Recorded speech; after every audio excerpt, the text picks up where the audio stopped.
இந்த உலகத்துடைய வாழ்க்கை அது நிரந்தரமற்றது. கொஞ்ச காலம் அல்லாஹ் நமக்கு தந்திருக்கிறார். ஒரு தாயாக, ஒரு தந்தையாக, ஒரு சகோதராக, ஒரு சகோதரியாக எப்படி குடும்பத்தை அல்லாஹ் தந்திருக்கிறார். இந்த ஆக முக்கியம், உறவுகளில் ஆக முக்கியம் நமது குடும்பங்கள், நமது சகோதரர்கள், நமது சகோதரிகள். இவைகள் ஆக முக்கியமானவைகளாக இருக்கிறது. அவர்களோடு நாம் நல்ல முறையில் உலகத்தில் நடக்க வேண்டும். அவர்களுக்கு நாம் சதக்கா செய்ய வேண்டும். அவர்களுடைய உள்ளத்தை உடைத்து வாழக்கூடாது. ஆக முக்கியம் அந்த ஊர்களிலே, ஊர் மக்களிடத்திலே நாம் எவ்வளவுதான் பெயர்கள் வாங்கினாலும், நல்லவன் நல்லவள் என்று பெயர்கள் வாங்கினாலும், நாம் வாங்க வேண்டிய இடம்தான் நமது சகோதரர்கள், நமது தாய் தந்தை, அதே மாதிரி நமது சகோதரிகள். இவர்களிடத்திலே நாம் நல்ல பெயர்களை வாங்க வேண்டும்.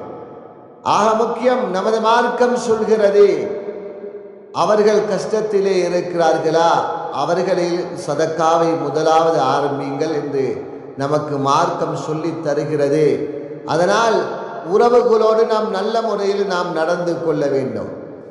அவர்கள் நோய்வாய்ப்பட்டு விட்டால், அவர் மரணம் அடைந்து விட்டால் நாம் அழுகிறோம், அவர்களை பற்றி கவலைப்படுகிறோம். ஆனால் அவர் இருக்கும் பொழுது நாம் அவர்களுக்குரிய கண்ணியத்தை கொடுப்பதில்லை. அவர்களை ஏசுகிறோம், பேசுகிறோம், அவர்களை இழிவுபடுத்துகிறோம். இப்படி எத்தனை பேர் நம்மிலே இருக்கிறார்கள் சகோதரர்களே. அதனால் அவர்கள் உலகத்தில் வாழும் பொழுது அவர்களுக்காக வேண்டி நாம் அவர்களுடைய உள்ளத்தை உடைக்காமல் வாழ்ந்தால், அவர்கள் மரணித்தார்களானால் நாம் அவர்களை நினைத்து நாம் மகிழ்ச்சி அடைவோம் சகோதரர்களே. அதனால் உறவுகளாக முக்கியம்தான். ஏனைய சொந்தங்களை விட உறவுகள் முக்கியம். அதனால் நமது அதாவது தங்கச்சோடு, அதே மாதிரி தாத்தாவோடு, அதே போன்று எங்களை சகோதரனோடு, சகோதரியோடு நாம் நல்ல முறையில் நாம் நடந்து கொள்வோம். அல்லாஹ் அந்த நல்ல முறையில் நடப்பதின் மூலமாக அல்லாஹ் சுவர்க்கத்தை தருவான் சகோதரர்களே.